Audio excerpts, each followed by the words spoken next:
ଜୟ ଜଗନ୍ନାଥ। ନମସ୍କାର। 2025 ମସିହାରେ ମିଥୁନ ରାଶି କିପରି କଟିବ ଆସନ୍ତୁ ଜାଣିବା। ବର୍ଷ ଆରମ୍ଭରୁ ଧନୁ ରାଶିରେ ରବି, ମକର ରାଶିରେ ଚନ୍ଦ୍ର, କର୍କଟ ରାଶିରେ ମଙ୍ଗଳ, ବିଛା ରାଶିରେ ବୁଧ, ବୃଷ ରାଶିରେ ବୃହସ୍ପତି, କୁମ୍ଭ ରାଶିରେ ଶୁକ୍ର ଏବଂ ଶନି, ମୀନ ରାଶିରେ ରାହୁ ଓ କନ୍ୟା ରାଶିରେ କେତୁ ଥିବା ସମୟରେ ବର୍ଷ ଚକ୍ର ଆରମ୍ଭ ହେଉଛି। କିନ୍ତୁ ଗୁରୁ 2025 ମସିହା ମେ ମାସ 14 ତାରିଖରେ ମିଥୁନ ରାଶିକୁ ଗମନ କରିବେ। ପୁନରାୟ ଅକ୍ଟୋବର 18 ତାରିଖରେ କର୍କଟ ରାଶିକୁ ଗମନ କରି ଡିସେମ୍ବର 5 ତାରିଖରେ ମିଥୁନ ରାଶିକୁ ଗମନ କରି ବର୍ଷ ଶେଷ ପର୍ଯ୍ୟନ୍ତ ରହିବେ। ଗ୍ରହରାଜ ଶନିଶ୍ଚର ମାର୍ଚ୍ଚ ମାସ 29 ତାରିଖରେ ମୀନ ରାଶିକୁ ଗମନ କରି ବର୍ଷ ଶେଷ ପର୍ଯ୍ୟନ୍ତ ରହିବେ।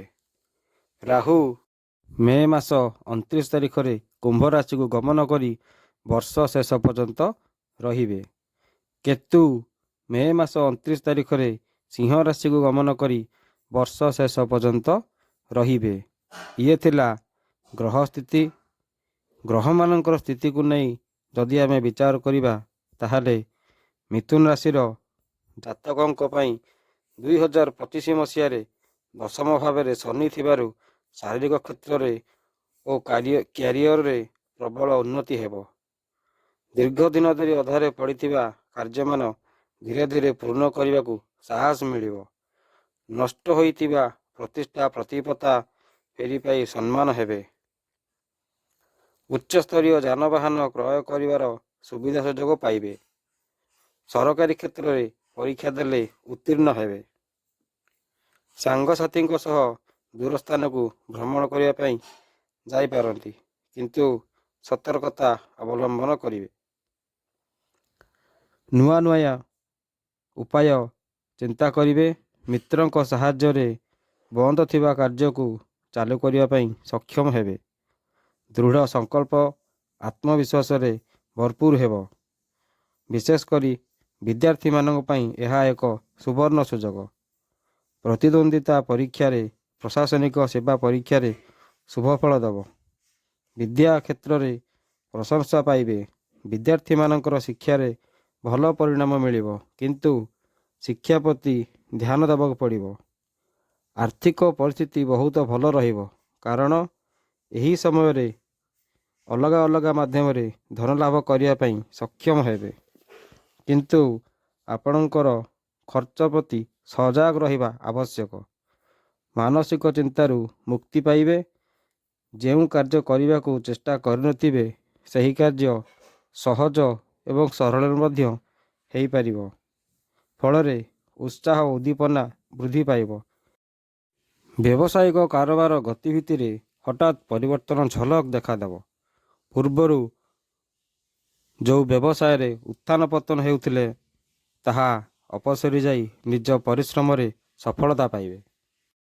ମିତ୍ରଙ୍କ ସାହାଯ୍ୟ ସହଯୋଗ ଅବିସ୍ମରଣୀୟ ହୋଇ ରହିବ।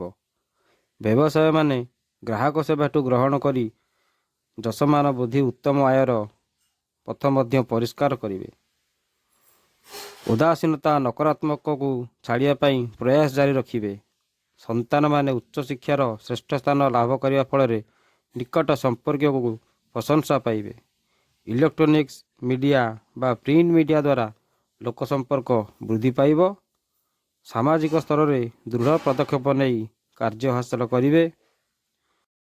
ପରିବାରରେ ଲାଗିଥିବା ସମସ୍ୟାରୁ ମୁକ୍ତି ପାଇବେ। ଭୁଲ ବୁଝାମଣାର ସମାଧାନ ହୋଇ ବୈବାହିକ ଜୀବନରେ ସୁଖ ଶାନ୍ତି ଦେଖାଦେବ। ପରିବାରରେ ମଧ୍ୟ ସୁଖ ଶାନ୍ତି ବଜାୟ ରହିବ। ନିଜର ବାଣୀ ବା କଥାବାର୍ତ୍ତା ଉପରେ ଧ୍ୟାନ ରଖନ୍ତୁ। ଜୀବନସାଥୀଙ୍କ ସହିତ କଥାବାର୍ତ୍ତା କଲାବେଳେ ନିଜର ଶବ୍ଦ ପ୍ରତି ଧ୍ୟାନ ରଖନ୍ତୁ, ଅନ୍ୟଥା ଜୀବନସାଥୀ କ୍ରୋଧିତ ହେବେ। ପ୍ରେମିକ ପ୍ରେମିକା ସମ୍ପର୍କରେ ପରିବର୍ତ୍ତନ ହୋଇପାରେ। ପ୍ରେମ କ୍ଷେତ୍ରରେ ଥିବା ସମସ୍ୟା ମିତ୍ରଙ୍କ ଦ୍ୱାରା ଦୂର ହୋଇଯିବ।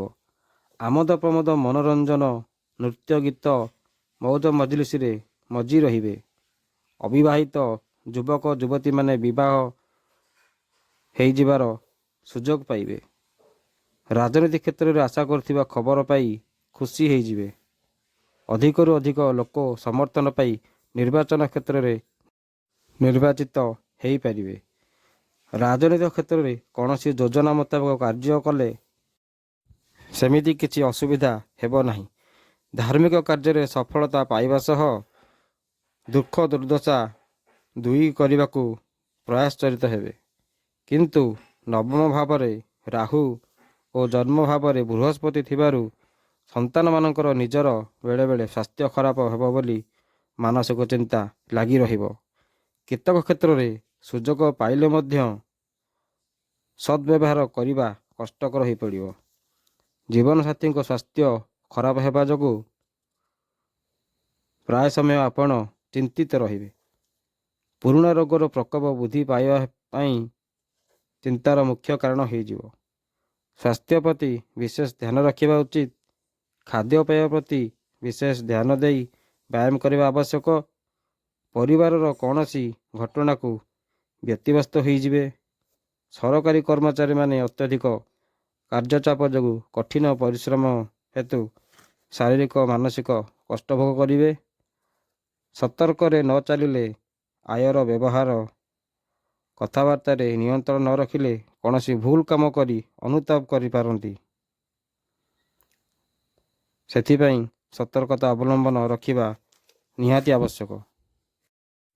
ତେବେ ଅଶୁଭତ୍ୱକୁ ଖଣ୍ଡନ କରିବା ଶୁଭତ୍ୱକୁ ଲାଭ କରିବା ପାଇଁ ସବୁ ଗୁରୁବାର ମାନଙ୍କରେ ଅଶ୍ୱସ୍ଥ ବୃକ୍ଷ ମୂଳରେ ଗୋଡ଼ ଥୋଇ ପ୍ରଣାମ କରନ୍ତୁ। ପ୍ରତ୍ୟେକ ଶନିବାର ପାଣିରେ ଗୋମୂତ୍ର ବା ଗୋମୟ ପକାଇ ଘରକୁ ପୋଛନ୍ତୁ।